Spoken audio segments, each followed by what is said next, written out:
Hi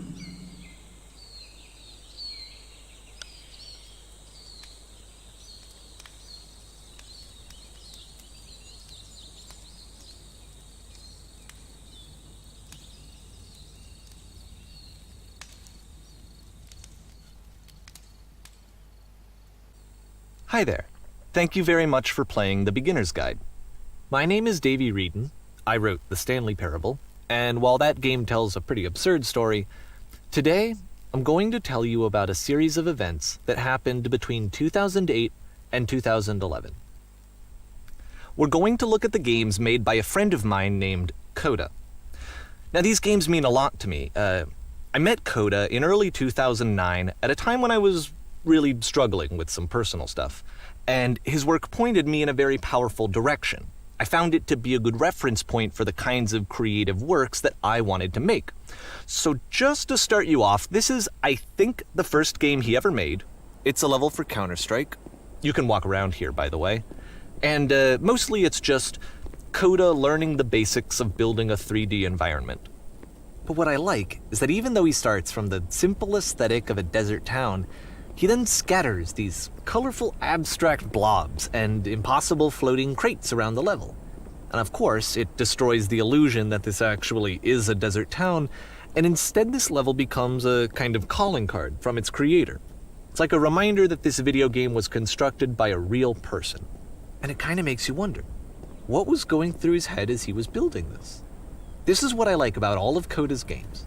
I mean, not that they're all fascinating as games, but that they are all going to give us access to their creator. I want us to see past the games themselves. I want to get to know who this human being really is. And that's exactly what we're going to do here. So, it's 2008, Coda starts making these games, and he never releases any of them. He doesn't put them onto the internet, he just makes them and then immediately abandons them, and they sit on his computer forever.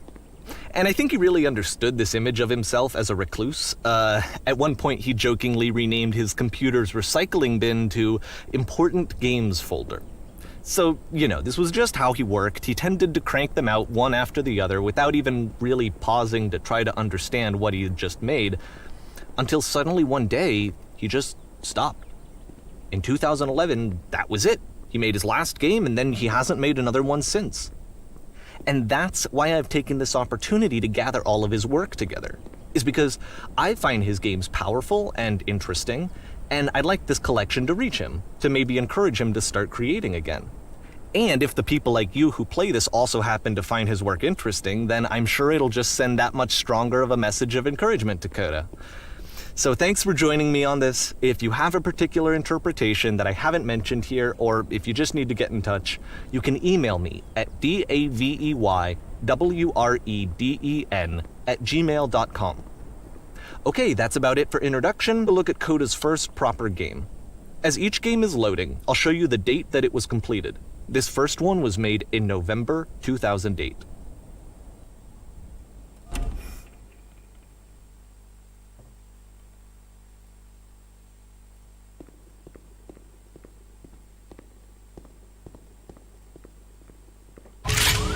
Warning.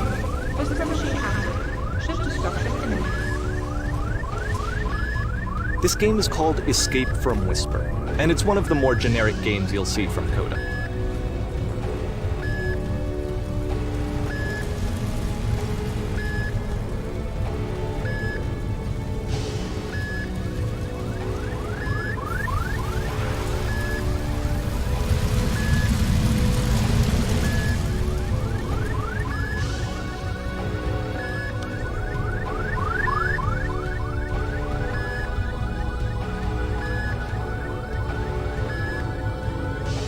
Security call breached. Hostile alien life forms inbound. It kinda looks like this game was abandoned mid-development. For instance, you have this gun, which you'd think would indicate that there are supposed to be monsters or enemies somewhere, but then clearly there are no enemies anywhere. You can't even reload the gun when you run out of bullets. But ultimately we don't really know. Maybe Coda thought that actually it was complete the way that it is. And I think that we should talk about his games for what they are, rather than for what they're not. Enemy force neutralized. Begin shifted activation. I love how you can see the bottom of the universe from this room.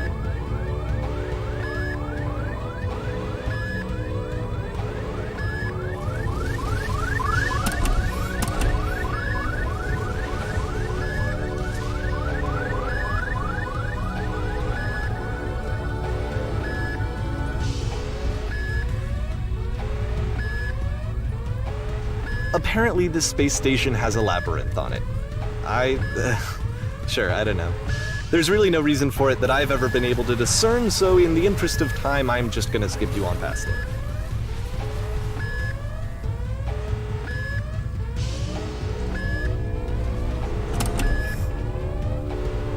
Okay, this is the part that's interesting. The game has this narrative about the whisper machine and how it has to be turned off, and then you get to the engine room. Hey, you there, in the engine room. You could save us all. That beam is powering the whisper machine. We could disrupt it by introducing a great enough heat signature.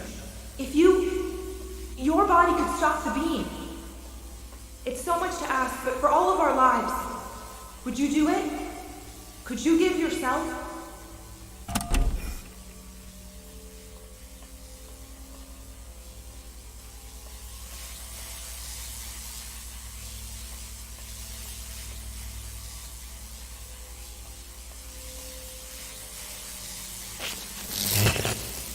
Let me pause here for a second.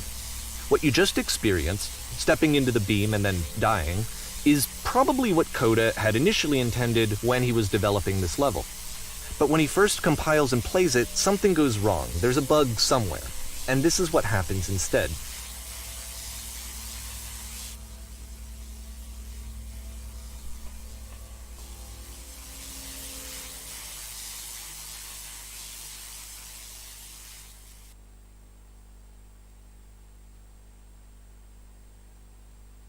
The beam causes you to start floating. And this is an important moment for him. Because yes, this is technically a glitch, but Coda identifies something human about it, like how small it makes you feel in the face of this larger chaotic system. Or this floating could be the afterlife, a peaceful place, juxtaposed against all of the hysteria that you've just had to traverse. I don't even know. I have no idea what he was thinking, but what's clear is that after making this, something lodges itself in his brain. He wants to do more of these really weird and experimental designs. So he stops work on this and moves on to a stream of tiny little games that go in all sorts of directions. Let's go ahead and take a look at the first game he made after leaving this one behind.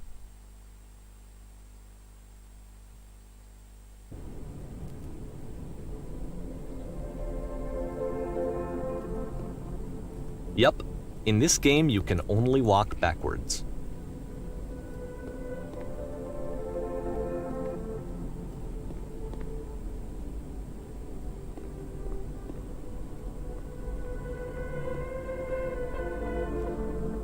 So it's a short and relatively minimalist experiment combining motion and narrative.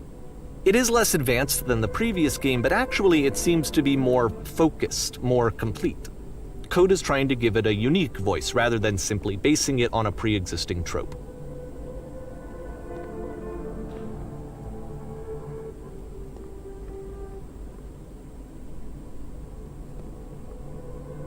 It's a short little thought, it says what it wants to say, and then it ends. Didn't need anything more than that. Which to me is why it works, because it gets out quick. Okay, next one.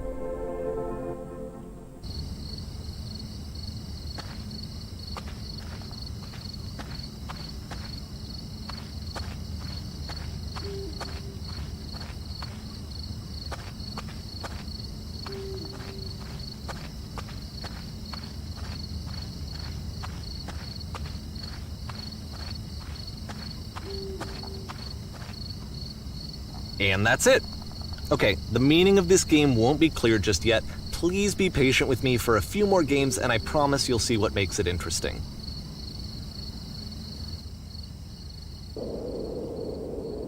Oftentimes, Coda would put bizarre titles like this one at the start of his games. I wish I'd known him at the time that he was making these early games. He would really only talk to me about his work as he was making it. Once he stopped work on a game, that was it. It was dead to him. And I don't agree with that at all, but what are you gonna do? I know it's tempting, but there's actually nothing over here. Sorry.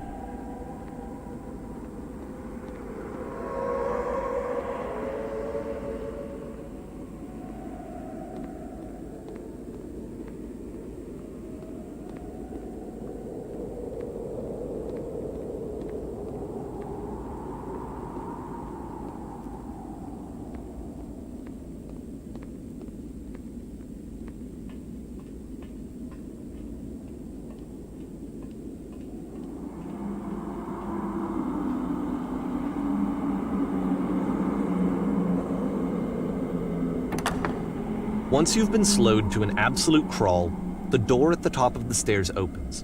So why, if Coda's not showing these games to anyone, why bother opening the door at all? Well, to show you, I'm modifying the game here so that when you press enter, it'll bring you back up to full speed so you can enter the door for yourself.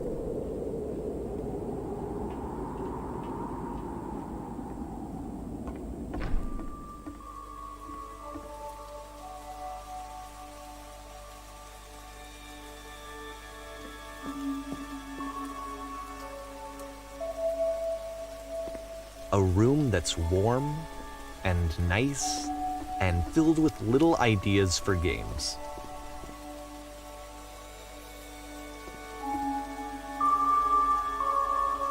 Coda would often tell me that he didn't mind if people thought of him as cold or distant.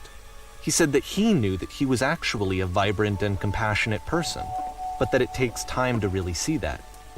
It can be a very slow climb to get there.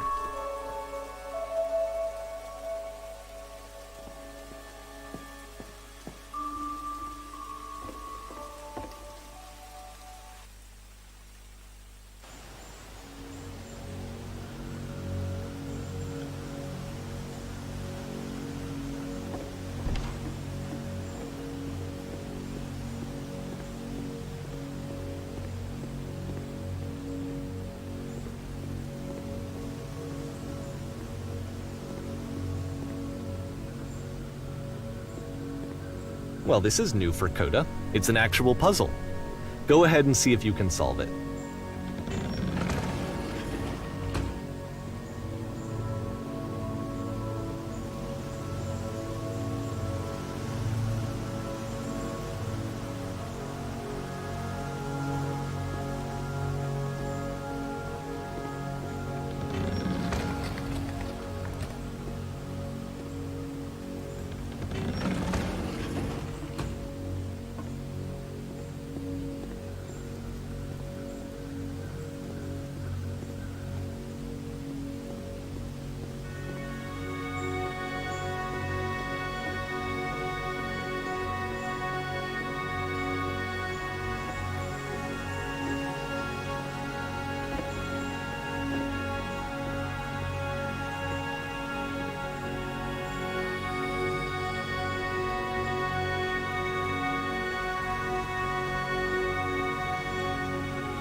Don't forget that solution, because we're going to see this puzzle again soon. We're going to see it a lot.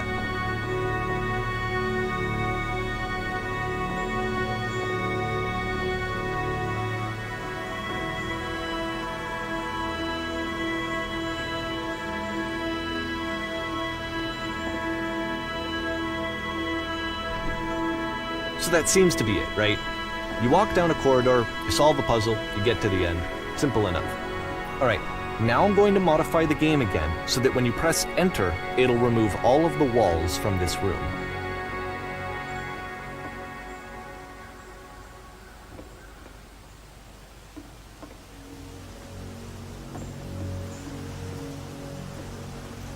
how about that? There was more to it than we had any way of knowing. I actually find it funny that this game comes after the Stairs game, since they essentially convey the opposite idea. So, in the Stairs game, a dull exterior concealed a rich interior, and then, in this level, a dull interior hides this fantastic outer world. Either way, I think that the point is the same, is that most of the time you don't get to know what you're missing, or even that you're missing anything. That's not your role as a player. So if your role here is not to understand, then what is it?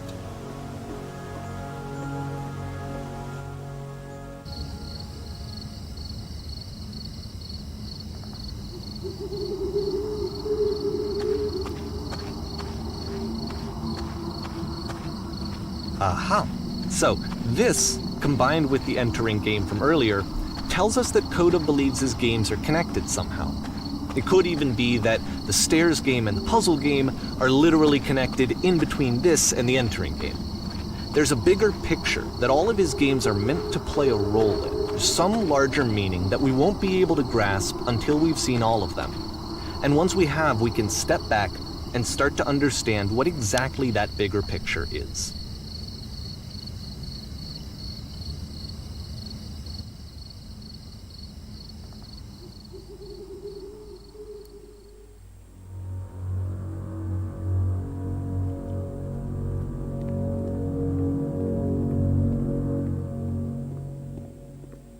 Let's talk about video game development for a second.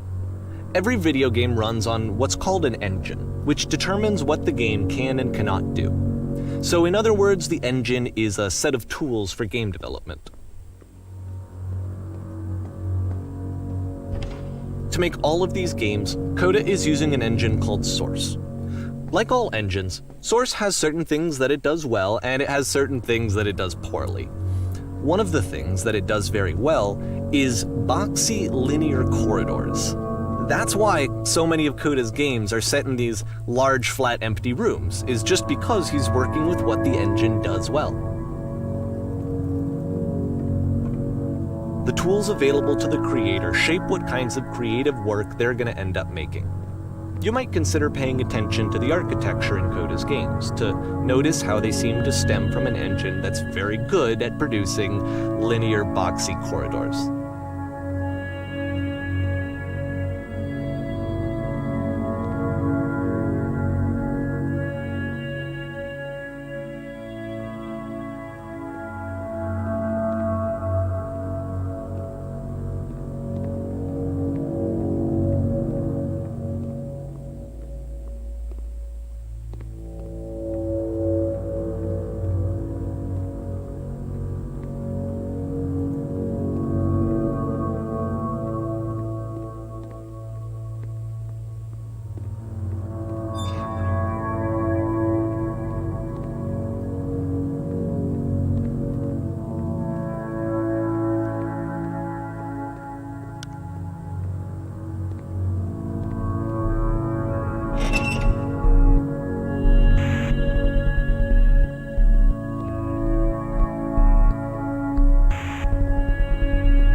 This prison, funny enough, in Coda's original design, the doors stayed shut for a full hour before letting you go.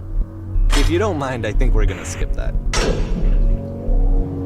This is something that he and I used to argue about a lot. You know, whether a game ought to actually be playable, whether it means anything if no one can get through it. And I would always defend that, you know, all this work goes into the game, why not make it playable and accessible? And so we just got into heated arguments over it, and there was one time that after one of these conversations, he went home, and a day or two later, he sent me a zip file entitled Playable Games that was full of hundreds of individual games, each of which was just an empty box that you walked around in and nothing else. Believe me, I played every single one of those just to find out if there was like a gag hidden somewhere. there wasn't.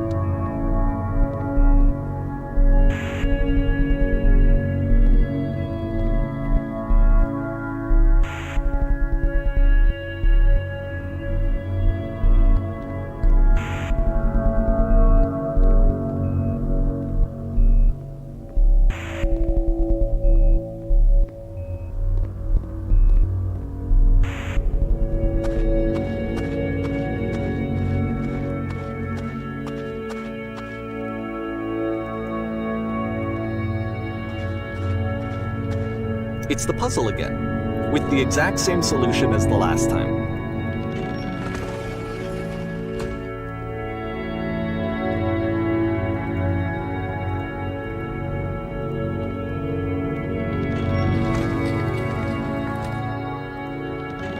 There's still no clear indication of what makes this puzzle so special that Coda is going to return to it over and over. But I promise I'll share with you my interpretation very shortly.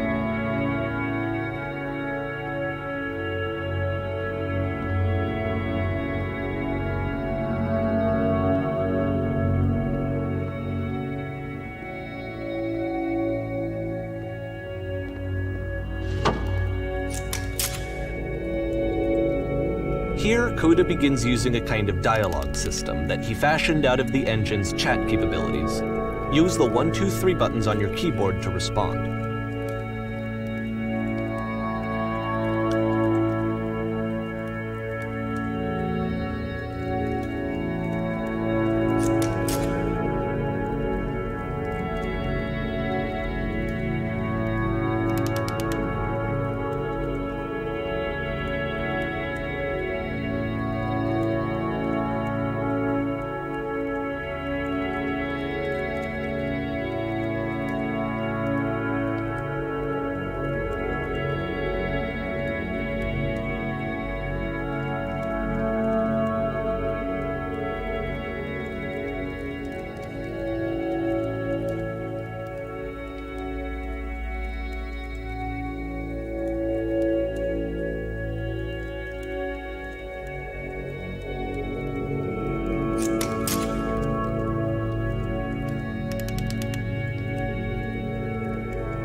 And so we make one last descent down to the final floor of the level.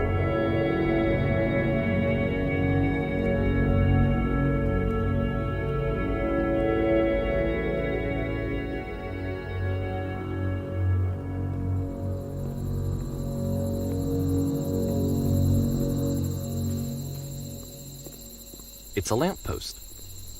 Okay, I can't tell you quite why, but for some reason Coda fixates on this lamppost. It's going to appear at the end of every single one of his games from here on out. I'll tell you what I think. I think that up to this point, he's been making really strange and abstract games with no clear purpose, and maybe you can only float around in that headspace for so long. Because now he wants something to hold on to. He wants a reference point. He wants the work to be leading to something. He wants a destination, which is what this lamppost is. It's a destination. We're going to see it in the work as well. His games are just going to become a lot more cohesive, a lot more fully developed, with more of a clear idea behind them. And as we go, that idea will get clearer and clearer and clearer.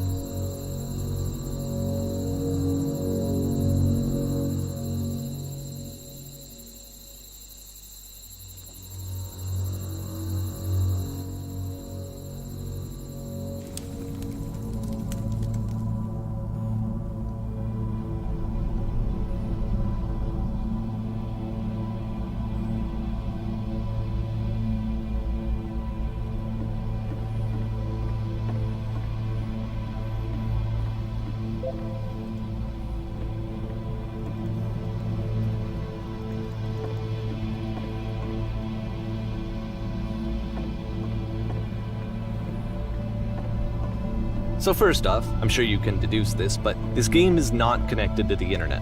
All of the notes that you're going to see have been written by Coda.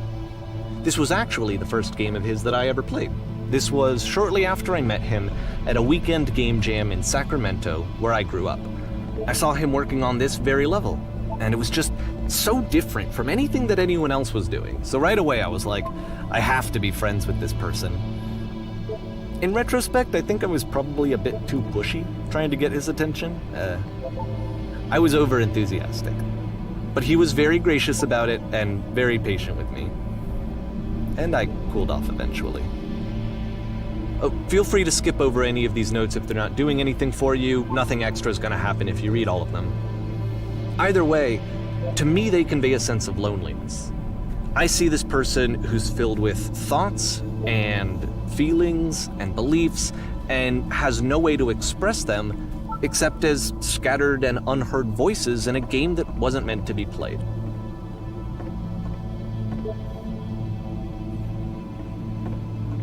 But it's ironic, isn't it, that in playing this game and seeing how alone Coda often felt, that we get to know him better and actually kind of connect with him. And I have to be honest with you, this idea is really seductive to me, that I could just play someone's game and see the voices in their head and get to know them better and have to do less of the messy in-person socializing. I could just get to know you through your work.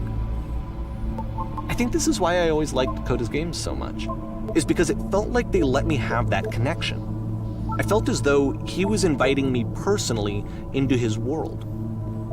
And then I feel less lonely too.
At the end of this level, we're going to see the puzzle again.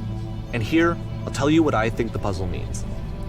Each of these games represents an idea that was on Coda's mind at the time that he was making it. And the puzzle is a way of closing the door on a previous chapter of his life before moving on to the next one. In each of his games, after exploring a theme that, he might find difficult, Coda can then place this puzzle that he knows has a reliable solution. he understands exactly how it works, and so it gives him a simple mechanism for moving on.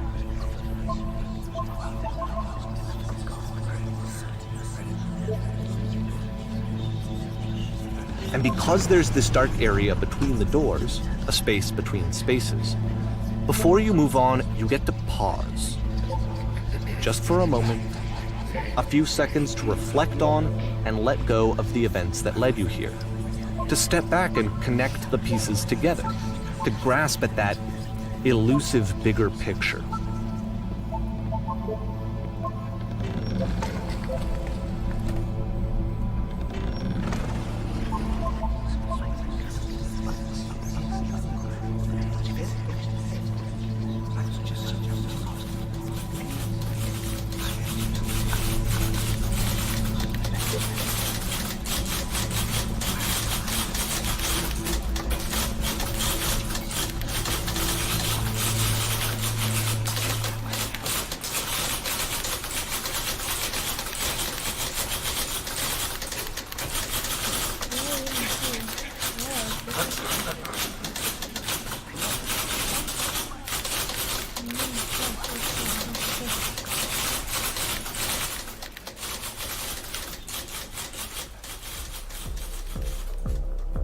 Okay, this one is tough.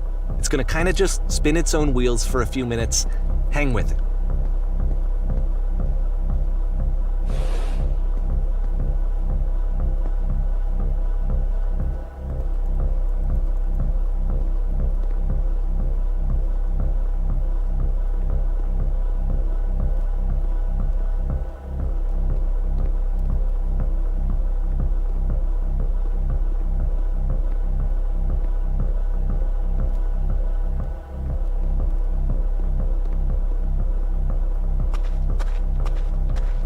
See, like, this is it, the whole game, and there's nothing that's particularly interesting about it. You just walk to the end of a hallway. Except, for some reason, Coda gets really fixated on this prison that has all of this modern furniture. And I don't know why, but he decides he needs to revisit this prison. He's gonna start over, use the same assets, turn it into something else. Okay, cool, here's version 2.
There's a bit more to this one, but still it's not really communicating anything. It's kind of just weird for weirdness' sake.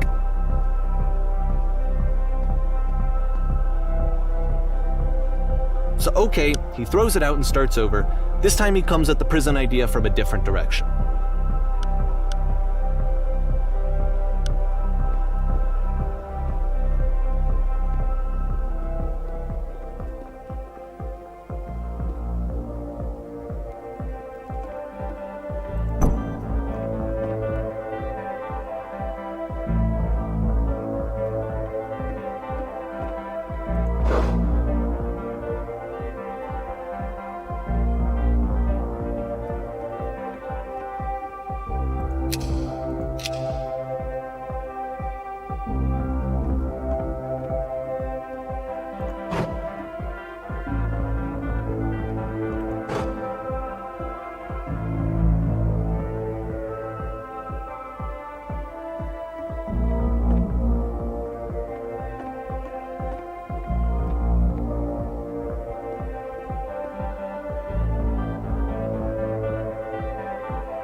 And of course, now the table is gone and you can't begin the chain of events to escape. Here's a version where there are no bars, but you can't actually get to the well. And then a version where the inside of the prison is the outside and the outside is the inside. Let me just blink you real quick through a few more of these. I mean, he really unloaded on this prison idea. There's nearly a dozen of them. Personally, I think it's awful to watch this, to see a person basically unraveling through their work. And for what? Like, at what point do you just go, maybe there are game ideas other than this prison that I could be working on? But Coda doesn't have that voice telling you to stop, that particular mechanism of defense against yourself. Without it, you just spiral. And so he keeps going and going and going and going and going, and then he hits on something. And he likes it. And that's it. He's done. He stops making prisons. This is the very last version of the prison game that he created. And the reason I think it works is that the prison is not actually in it.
It's a conversation.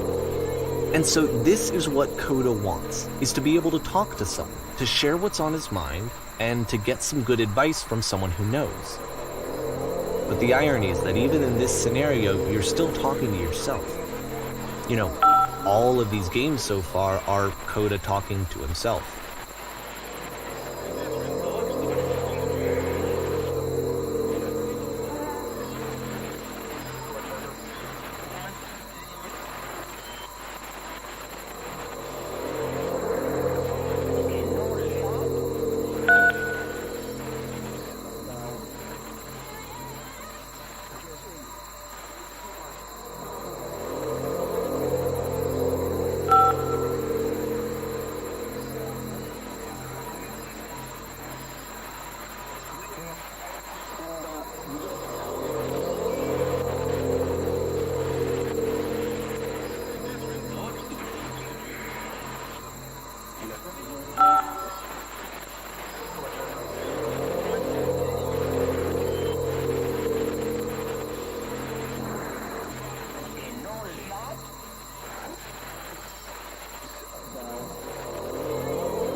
I can see why he considers this a fitting conclusion to the prison games.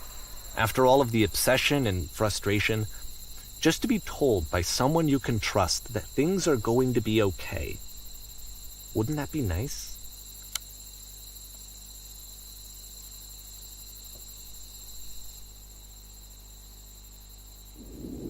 So what would it look like if Coda wanted to make a game about talking to someone other than himself?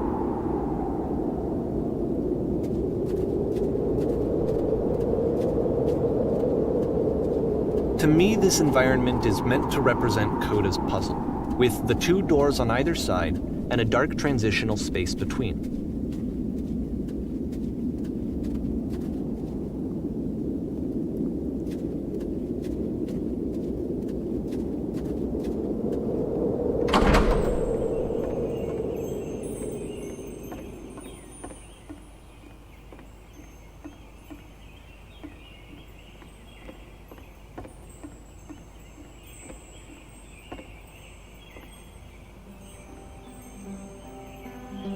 you'll notice that the quality of the art is a step up from previous games, including this new and improved chat system, which he started using from this point on. From here on out, he begins putting much more effort into the visual polish of his work, and this particular game took 2 months to create as a result.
After the intense set of prison games, this house cleaning level almost feels like cleansing.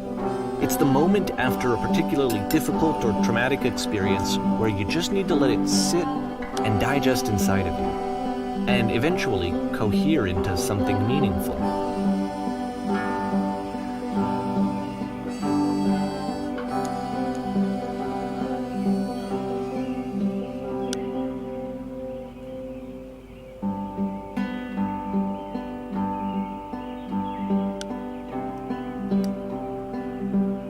I know that Coda really liked this game. Of all of his work, actually, this was the only one that he called me up to ask me to come over and look at it. This was during a period of a few months where he was like grossly happy all the time, just walked around with a constant smile on his face.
I'm glad he made this. I'm glad he found some peace.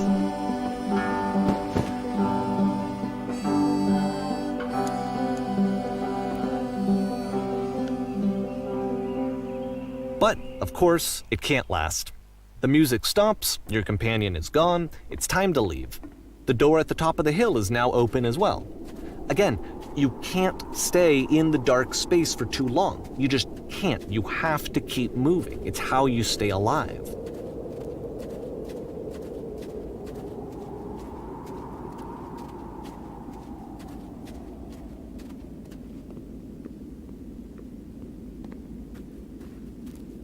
Which is the whole point of the puzzle doors, right? That sooner or later you have to pick up and move.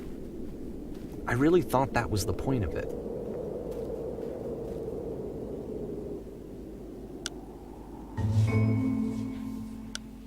This one gets a bit goofy.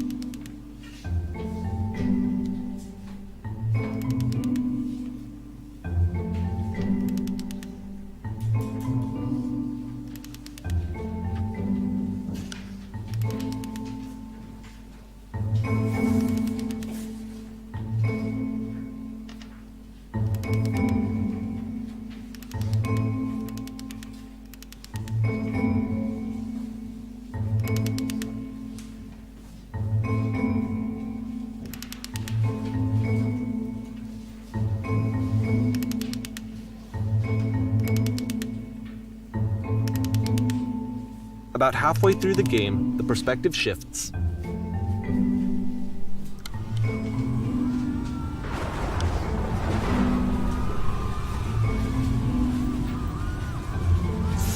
And you play as the teacher. And suddenly, you discover that your teacher is just as bigoted and afraid as you are. Oh, and also you can move around the classroom now.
I fell pretty hard for this one. I feel like it's one of the most relatable experiences that you can have. To assume that some other person is perfect and totally fulfilled in every way, and completely miss all of the little flaws that make them painfully human. I think about this game a lot these days.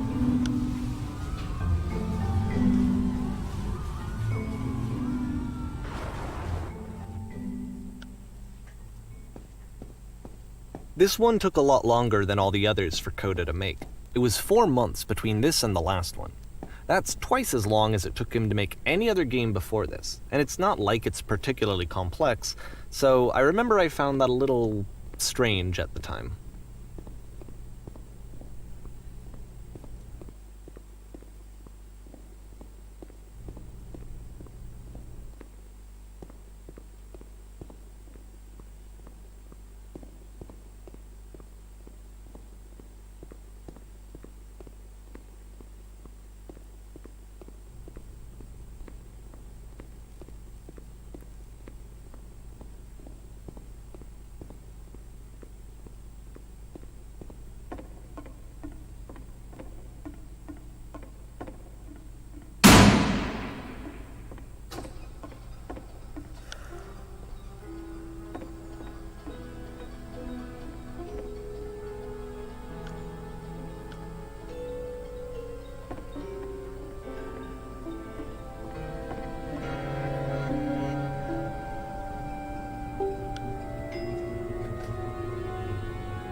The game ends with this eerie premonition of what's going to happen next in Coda's life.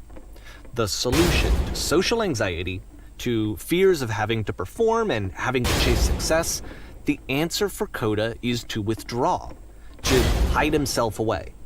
Which is what leads to scenarios like the stairs that slowed you down several games ago, where it just becomes harder and harder to access Coda's inner landscape because he keeps retreating. He just keeps backing away from possible connections to anyone other than himself. And to be honest, I didn't consider it very healthy when I first played this game. You know, it looked to me like he was trying to justify the idea of just disconnecting yourself from the world. And that wasn't what I wanted for him or for his games. Because I feel like a lot of his games are inviting me to connect with this person, to bring him closer. But what can you do? After this, Coda went off and took another 5 months to make a new game.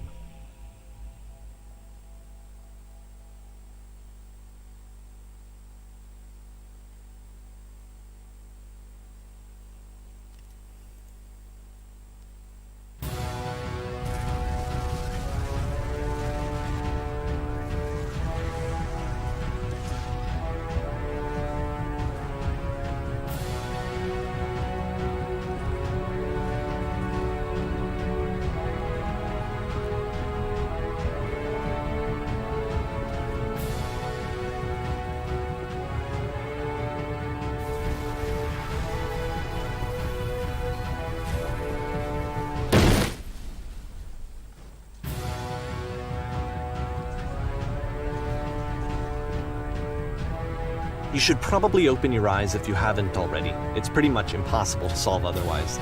And there is a solution, by the way.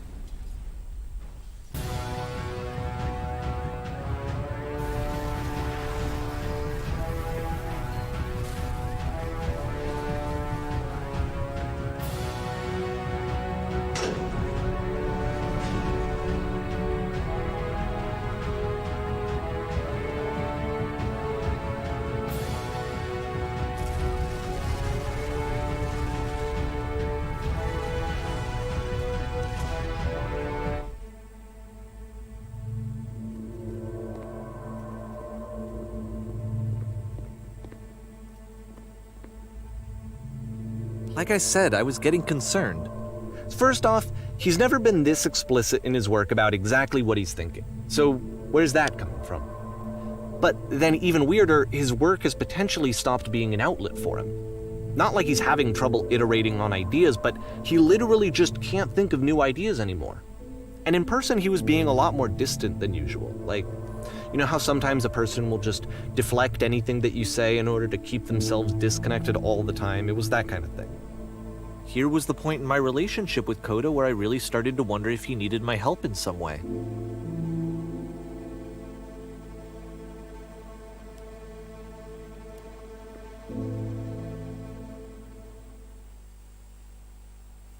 His games are going to get more desperate from here on out. After this game, it's almost 6 months before he finishes something new.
If the last game featured Coda talking explicitly about his creative frustrations, this one turns it up to 11. Now, put yourself in my shoes playing this. Here's a friend whose work is exhibiting signs of struggle, frustration, anxiety, depression, even. And yet, still, he keeps making games. He keeps throwing himself into the grinder even when he clearly doesn't have the energy for it anymore. Why? What is it for? Because from my perspective at the time, and just what I knew of him, this was a result of how isolated he was. He was in his own little bubble, just sitting at his computer all day, not really showing these games to anyone, not releasing them onto the internet, and so he didn't have anyone outside of himself to connect with. He had no outlet to ground himself on.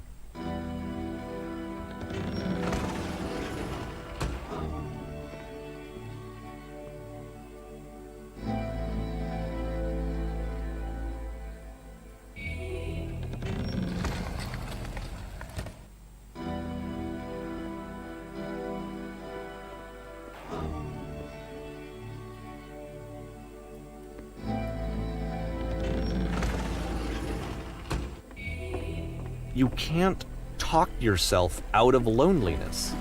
It doesn't work that way.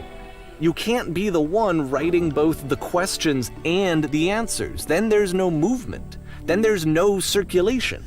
If all of your anxieties are being channeled into your work, then if the work ever fails, you have no backup and you're just going to crash.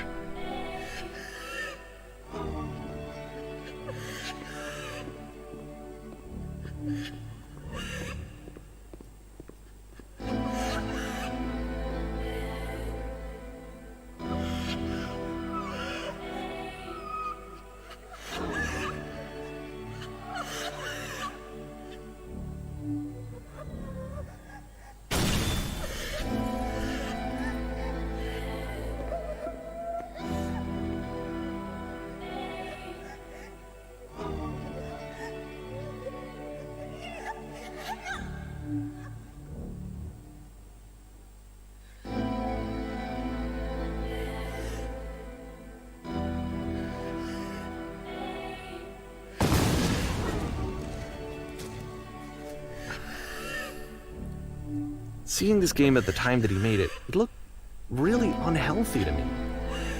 I was watching him do this to himself, and I hated it. I hated seeing him so trapped. It's like, video games are not worth this amount of suffering. This is someone I really cared about. And I used to get so much joy out of seeing him create. For him to suddenly become angry and frustrated like this, it was the worst thing for me.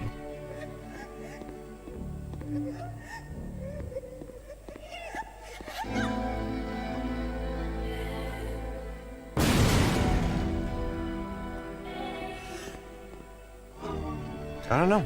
This is what I felt at the time. I don't know how else to explain it. I wanted it to stop more than anything. It never felt so rotten. I needed more than I had ever needed anything for this to stop. But it didn't stop. After finishing this one, Coda takes another 7 months and comes up with a new game.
And of course, it's the machine.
So now the work is becoming self-destructive.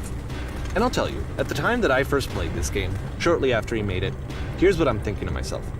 I'm thinking that Code is stuck in his own head, and that it's having a very negative effect on him, and that all he needs to do is just start showing his work to people, to get some actual feedback on his games. It might get him out of isolation. And so, as I'm thinking this, I realize that I could be the one to initiate it. Because it would never occur to Coda to start actively soliciting feedback, so what if I did it for him? If he could see the difference it would make to have more actual conversations with other human beings, would that bring him out of his mental spiral? Would it give him confidence in himself? Would it bring meaning back into his work?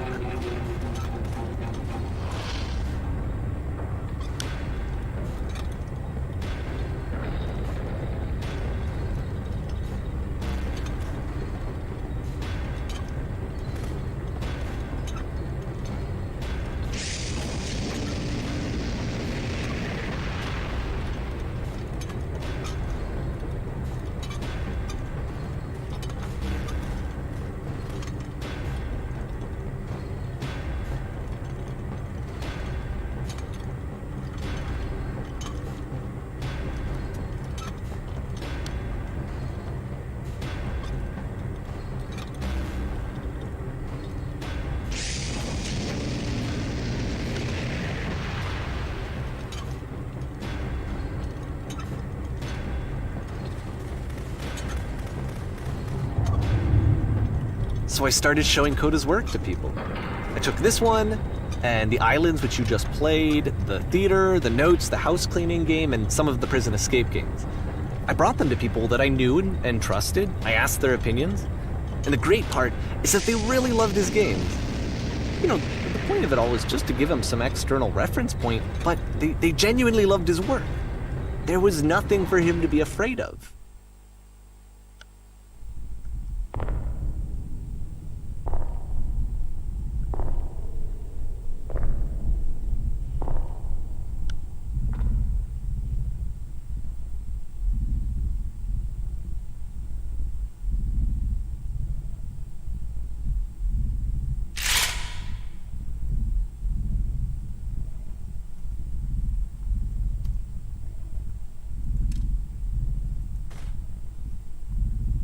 Can you see why I felt like this was the right thing to do? Because it's the thing that I always feel like I need, to be told that my work is good, that I am good. When someone really connects with a thing that I've made, when they see themselves purely in my work, there's nothing that feels better. And I got to give that very same feeling to my friend.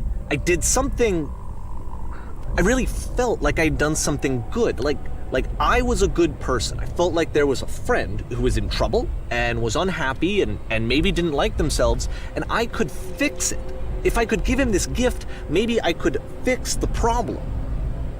When they told me how much they enjoyed his games, it was the best feeling. It was the absolute best feeling. It made me feel so happy, so beautifully, beautifully happy.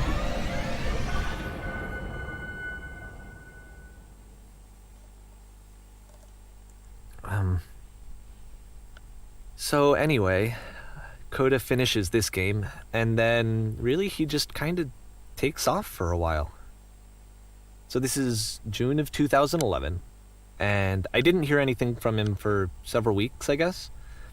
And so out of nowhere, one day I get an email, and it's got a private link to a new game of Coda's. This one is called The Tower, and to my knowledge, it's the last game that Coda ever made. So let's take a look.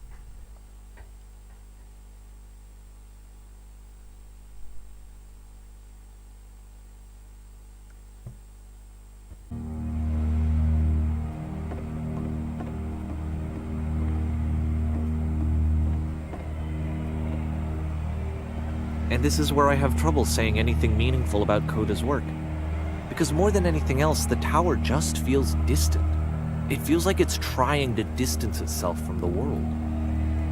It's a very cold game.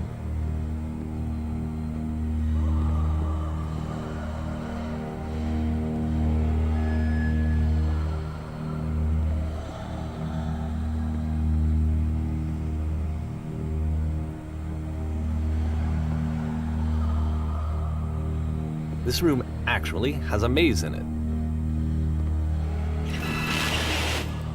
Except that all the walls of the maze are invisible. And then every time you touch one of the walls, there's this awful flashing and noise, so the experience is really miserable. The game goes beyond not being meant to be played, it actually seems to despise the player for trying to play it at all. But I do want to show you the rest of the levels, so when you're ready to continue, press enter and I'll put a bridge over the maze.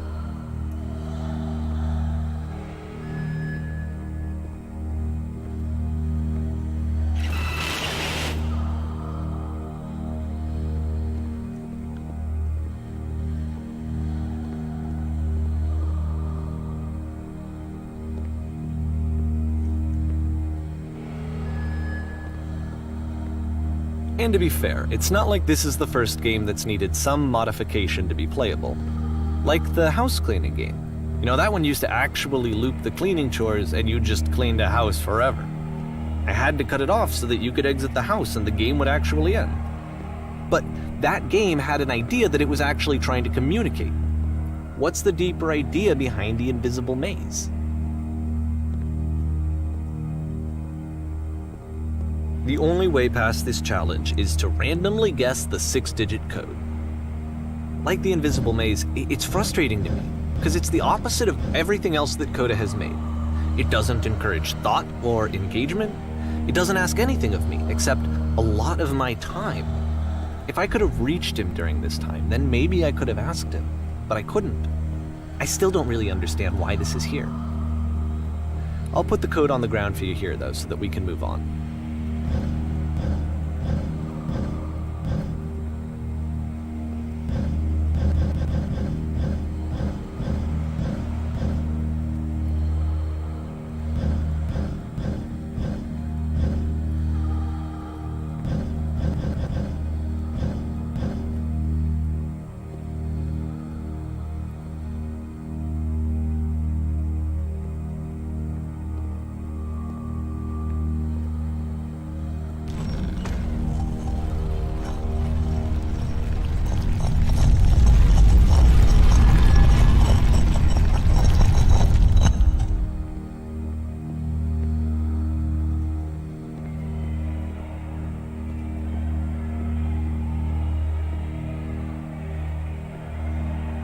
The switch to open this door is actually on the other side of the door, meaning that it's literally impossible to solve from this side. So even if you somehow brute forced your way through the first 2 challenges, and you got to this point, there's actually just no way to progress. And it's scary for me, the idea of Coda cutting himself off entirely, just saying, you know, that's it, that's the end of the conversation, not giving me any way to fix the problem. I feel like a failure, I guess, when I can't fix the problem. But I can open this door for you, so let me do that.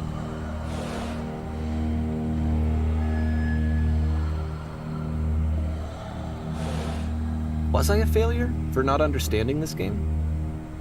I mean, I don't know why I would be. It's not like everything needs to have a solution, but I feel it somehow. I feel like I failed, and I don't understand why. I remember, it's June of 2011, I'm playing this for the very first time, and as I'm playing, I'm thinking to myself, I don't know this person. I have no idea who this person is. It wasn't the guy I knew, it wasn't my friend. I had come to so many conclusions from looking at all of his work up to this point, and then suddenly none of them... I had been trying to, though, that was the thing. For years, I was trying to get to know him, to understand who he actually was and what he stood for. I asked him so many times to please just tell me what his games mean to him. I asked him please to tell me what the 3 dots mean. And he wouldn't.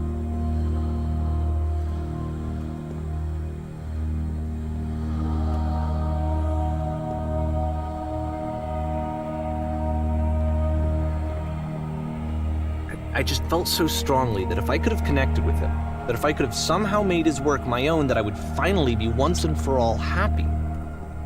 It was that I needed to see myself in someone else. I needed to be someone other than me. But he stopped and left, and it felt somehow like I had failed.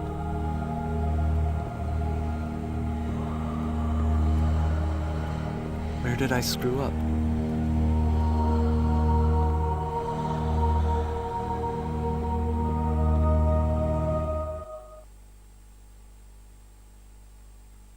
I'm the reason that you stopped making games, aren't I? It's because of what I did. I poisoned it for you.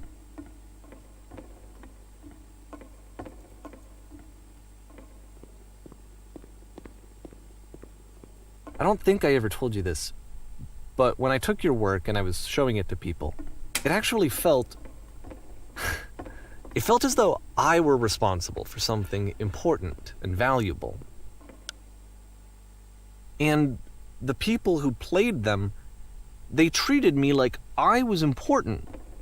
They really listened and cared about what I had to say. Even though I was showing your work, I felt good about myself. Finally. For a moment, while I had that, I liked myself.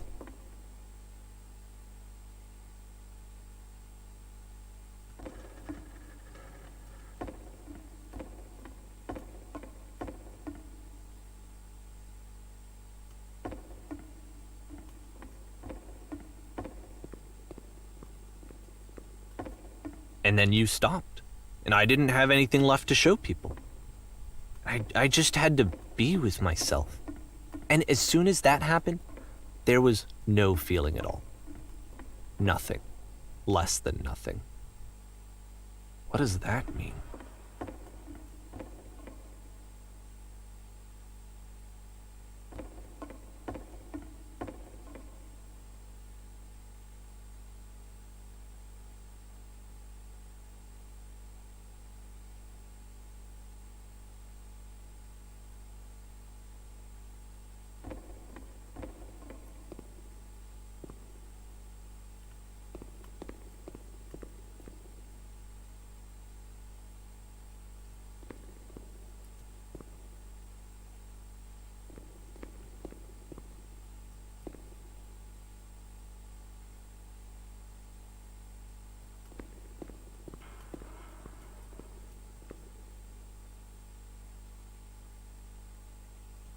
I'm afraid that I did something really stupid because I don't like myself.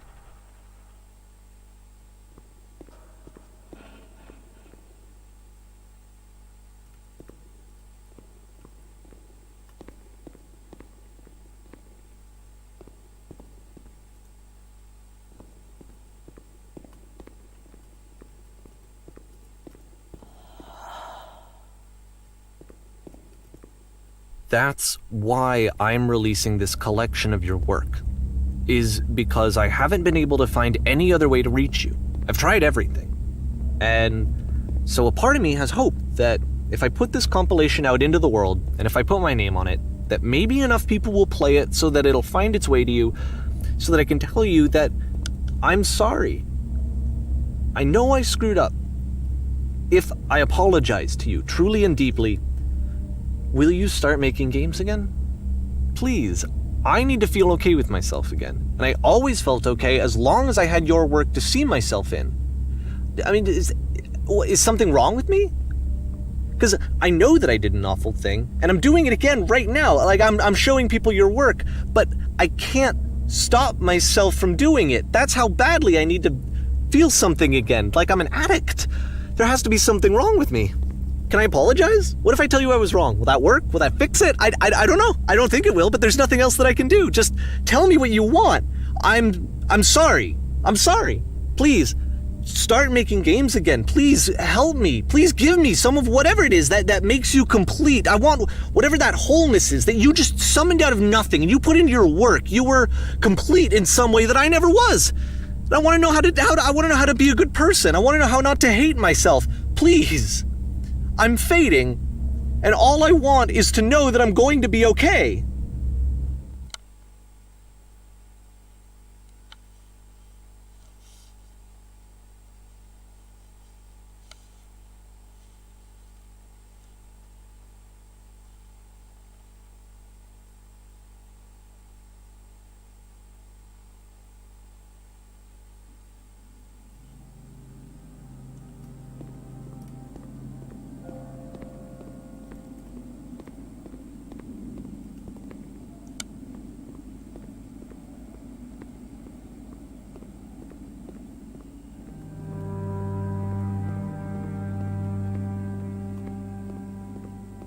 more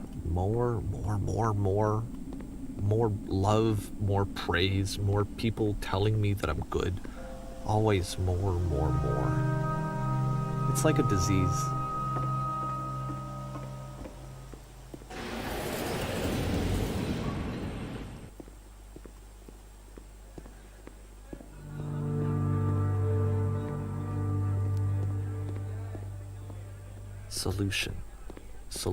Solution.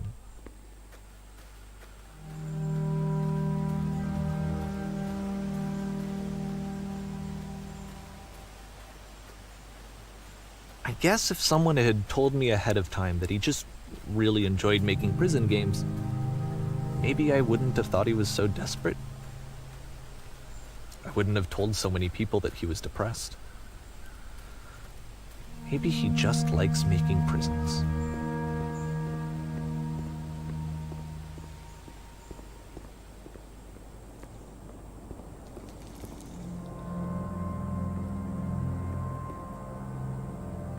Even now, the disease is telling me to stop. Don't show people what a shitty person you are. They'll hate you.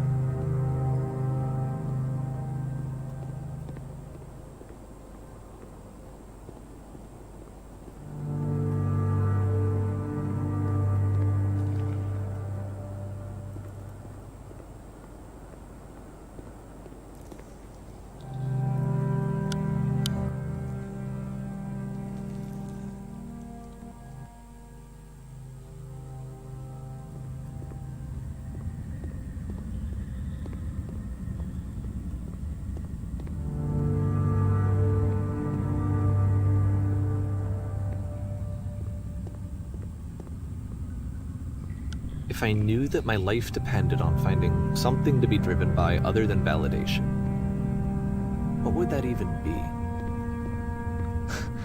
It's strange, but the thought of not being driven by external validation is unthinkable. Like, I actually cannot conceive of what that would be like.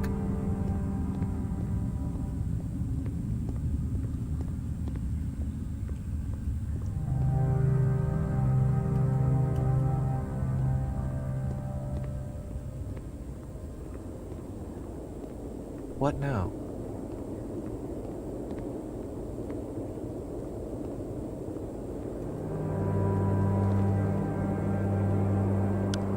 I think I need to go. And I'm sorry, because I know that I said that I would be here and I would walk you through this, but I'm starting to feel like I have a lot of work to do. I have a lot that I need to make up for. And so I'm just gonna... Okay.